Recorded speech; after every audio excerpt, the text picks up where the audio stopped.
and other matters.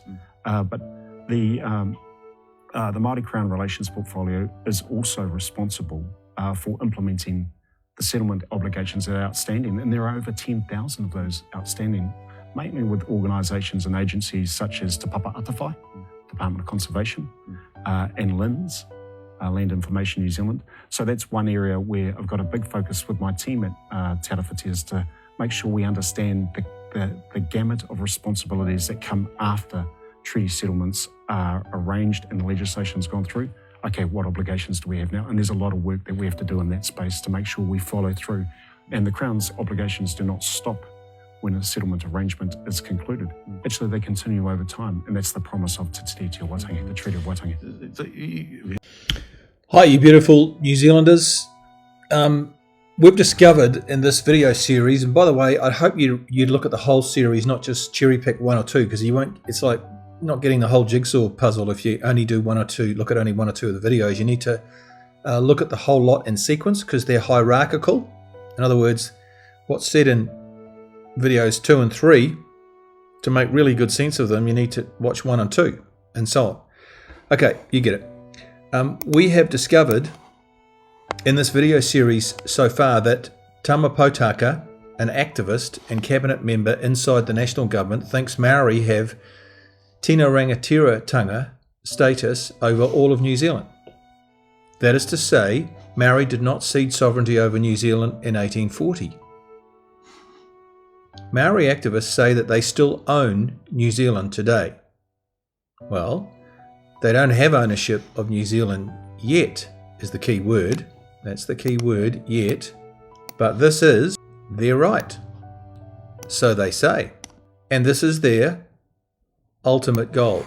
Where do they get this? They say that the treaty guaranteed Maori tino rangatiratanga, that's complete sovereignty, over all New Zealand forever, beginning on the 6th of February 1840. This, they claim, is what the treaty guarantees them. And this is what Tama Potaka was on about at the very end of the video clip. Tama believes all this. To groom the population to accept and embrace these ideas, radical Maori have launched various propaganda campaigns, and by this I mean compulsory courses on the treaty and all things Maori for real estate agents, health workers, new immigrants, GPs and their staff, law students, etc. There's a lot of other groups as well, but that's just mentioning a few. Really, these were spawned in 1975, which is when the Treaty of Waitangi Act was birthed. One of their targets is the education system, starting at kindergarten all the way through university. Students are taught that colonists stole all the Maori land, that Maori have suffered terrible emotional and psychological damage at the hands of the British when they forcefully took over their country, over New Zealand. They say damage that afflicts them even today. Colonisation, they call it. This damage, they claim, has resulted in poor outcomes for Maori in every sphere of their lives. For example, obesity, high incarceration rates, child abuse, high rates of animal cruelty, suicide, alcoholism, drug abuse, poverty, just to name a few. None of these things, they say, were part of Maori life before the arrival of Europeans. Maori life in New Zealand prior to the arrival of Europeans, so they say, was characterised by harmonious family relationships, happiness, peace, and love between tribes. New Zealand was sort of a Shangri-La in the South Pacific. Radical Maori hoped to capture the minds and the hearts of young people with these ideas, so that when they are old enough to vote, this is what it's all about, voting, they will vote for all things Maori, quote, to put the wrongs right, everything they've learnt at school and university, all the wrongs done to Maori. So they're engaging students on an emotional level, and in doing so, these students will help radical Maori achieve absolute sovereignty or tino rangatiratanga over New Zealand. The activists reason that if they can capture the next generation, or generations, they can capture all their votes. And if they can capture their votes, they can capture Parliament. And if they can capture Parliament, they will have captured the country, legally. So this is what they're trying to do by deliberately targeting schools, education, young people. And of course, young people are, generally speaking, pretty green and pretty naive, and they're not aware of the subtle nuances of political activity and ideological pushes going on in schools. In line with their goals, a propaganda Treaty of Waitangi comic was released into schools and selected workplaces by the government in 2018. You're probably not aware of this, but it was. Well, it's pregnant with misinformation, half-truths, missing information, and the occasional truth, which makes it so dangerous, because when you get truth and lies all mixed up, it's really dangerous. I analysed this comic, which is in the video description below. Many people have written to Education Minister Erica Stanford to have this withdrawn, but she shows no interest in doing so. This is just another strategy of psychological warfare launched by radical Maori against the population of New Zealand. They have employed 18 strategies in total, and I have written about each one. And I've produced a book about this. You can read the book in the video description below, it's free. The grooming does not stop with these ideas only, with targeting schools. For example, a key idea they want to put to New Zealanders is that Maori are Indigenous. That is, they are the first people to arrive in New Zealand. So they say, this being so, they have a first in, first serve right to claim this country as their own. They say, we were first here, therefore it's ours.